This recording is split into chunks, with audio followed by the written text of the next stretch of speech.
श्रीमद्भागवत महापुराण द्वादश स्कंध। पूरा कथासार यूट्यूब शैली में लगभग 30 मिनट का कथा वाचन। मंगलाचरण। जय श्री कृष्ण। श्रीमद्भागवत महापुराण का द्वादश स्कंध इस दिव्य ग्रंथ का अंतिम स्कंध है।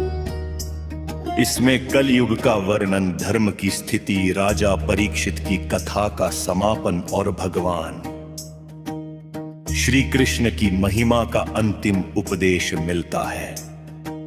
द्वादश स्कंध की कथा।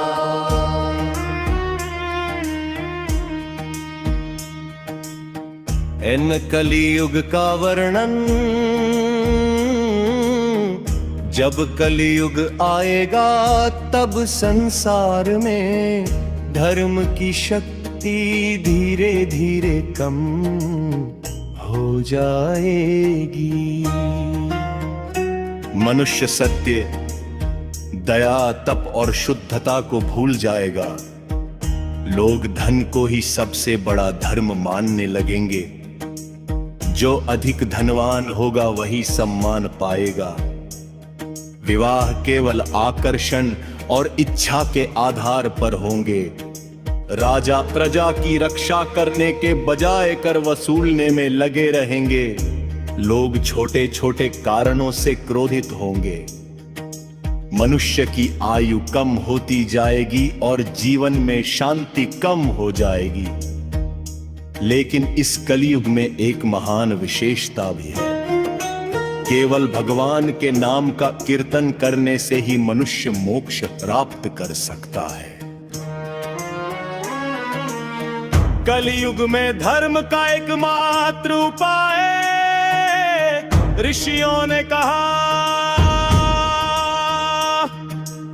सत्य युग में ध्यान से, त्रेता युग में यज्ञ से, द्वापर युग में पूजा से भगवान की प्राप्ति होती थी। परंतु कलियुग में केवल नाम संकीर्तन से ही भगवान प्राप्त होते हैं।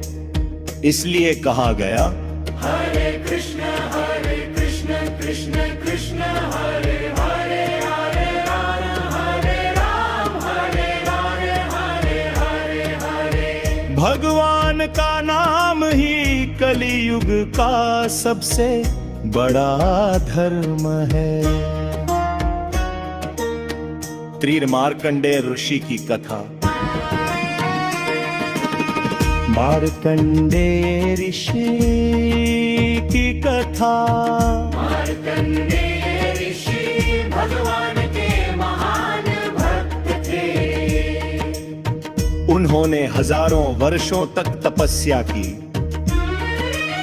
भगवान ने उन्हें अपनी अद्भुत माया का दर्शन कराया। एक बार उन्होंने देखा कि पूरा संसार प्रलय के जल में डूब गया है। चारों ओर केवल जल ही जल है। तभी उन्होंने एक छोटे से बालक को बरगद के पत्ते पर लेटे हुए देखा। वह बालक स्वयं भगवान नारायण थे। मार्कंडेय ऋषि उस दिव्य दृश्य को देखकर समझ गए कि भगवान की माया अनंत और अद्भुत है। 4 वेदों का सार। ऋषियों ने कहा कि सभी वेदों और पुराणों का सार एक ही है, भगवान श्री हरि की भक्ति। जो व्यक्ति भगवान की कथा सुनता है, भजन करता है और उनके नाम का जप करता है, उसका जीवन पवित्र हो जाता है। वन राजा परीक्षित की मुक्ति। राजा परीक्षित को 7 दिन का श्राप मिला था।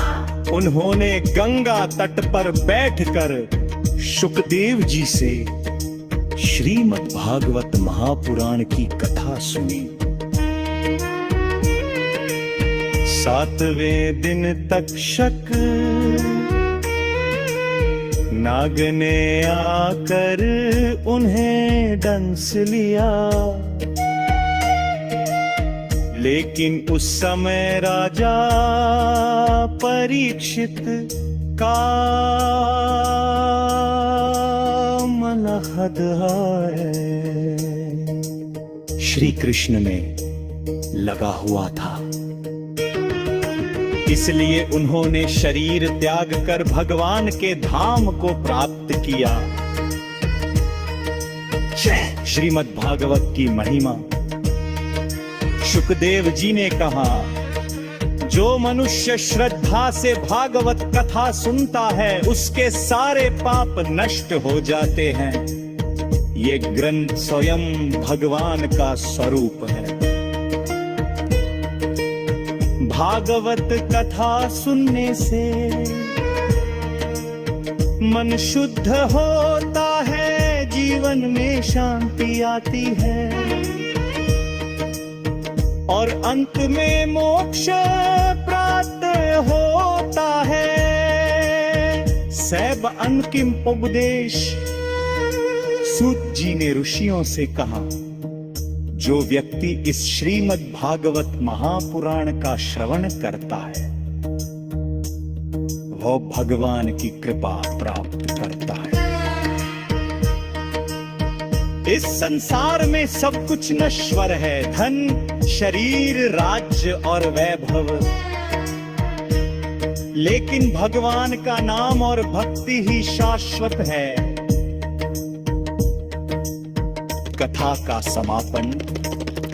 इस प्रकार श्रीमद् भागवत महापुराण के 12 स्कंद में कलियुग का वर्णन, भगवान की माया, भक्ति का महत्व और राजा परीक्षित की मुक्ति का सुंदर वर्णन मिलता है।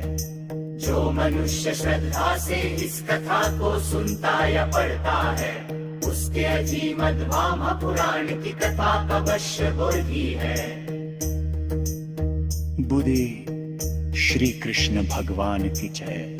श्रीमद् भागवत महापुराण की जय।